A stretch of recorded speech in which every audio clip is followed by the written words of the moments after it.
Welcome to the paper round, everybody. It is wet, it is windy, it is horrible here in Manchester this morning. First rain we've had in ages, actually.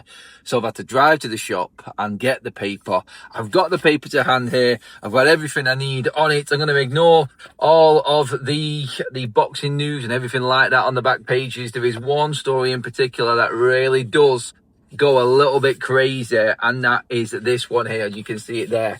Look at that. Vinicius Jr. Arteta in Vini swoop. Arsenal going for Vinicius Jr. Statement? Yes. Concerned? Yes. Does Vinicius Jr. have the right mentality, that right type of Arsenal mentality for Mikel Arteta? I mean, look, this is a marquee signing, whichever way you look at it. There's no point in even trying to play this down as a poor signing for Arsenal. It's a good signing. It's going to cost them a fortune. Now, apparently, Vinicius Jr., I'm reading into all of this. I'll just read a little bit from the newspaper while I've got a chance, actually. Arsenal are exploring a sensational deal to sign Real Madrid superstar Vinicius Jr. The Brazil ace, 26, has entered into the final year of his 400 grand a week contract at the Bernabeu, and the deal, with a deal not on the table for renewal, the Gunners Chiefs have approved the idea of signing the forward. Now, this was broken yesterday, and a lot of people have already done their reports on this yesterday. I was probably just too busy to go into it and do it with everything else that was going on for me personally. So I wanted to touch up on this and give my opinion on it, because when it's in the papers, when it's on the radio, when it's in the major media outlets, when it's online, when it's everywhere, you know that there's something in this. And the problem with it is, I did a video on Forever United TV, and I got shot down for even considering Man United going for Vinicius Jr. And I said, if Arsenal can go for Vinicius Jr., I said this actually last night. This was after the video that I originally did. I said, if Arsenal can go for Vinicius Jr., then United should go for Vinicius Jr. or could go for Vinicius Jr. And people were laughing it off. And people laughed at the video I did of United looking at Vini Junior. But this is far from an Arsenal signing.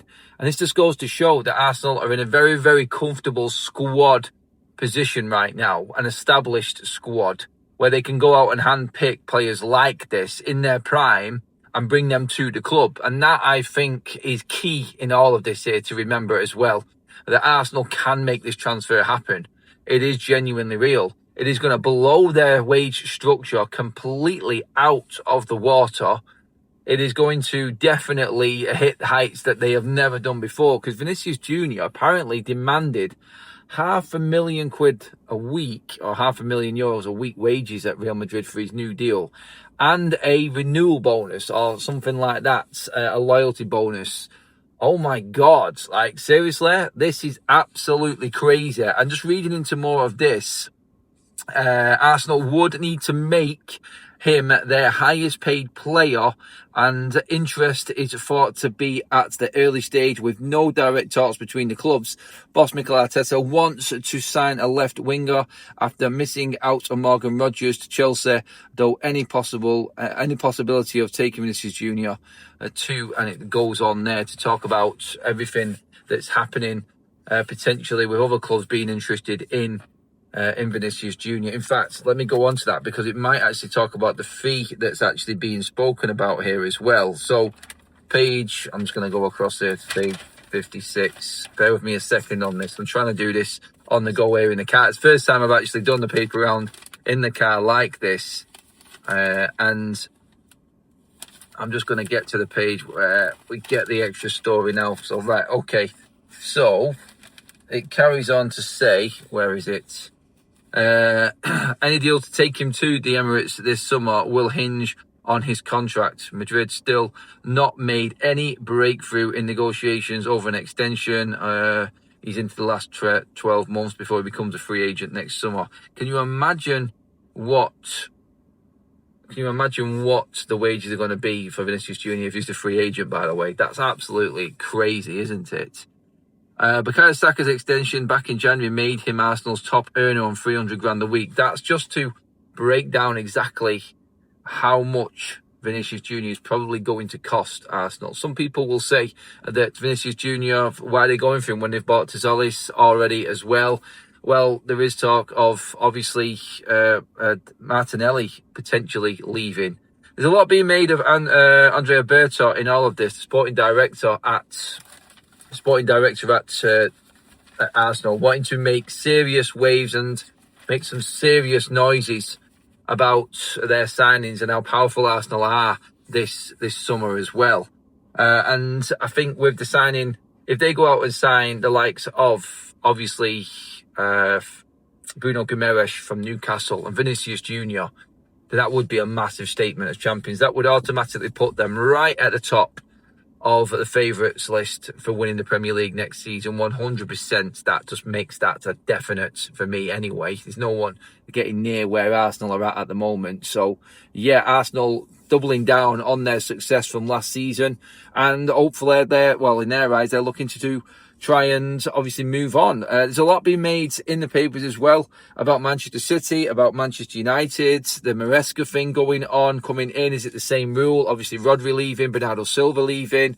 Are City even close to getting near Arsenal again? Like, losing Rodri means that they've got to bring another midfielder in.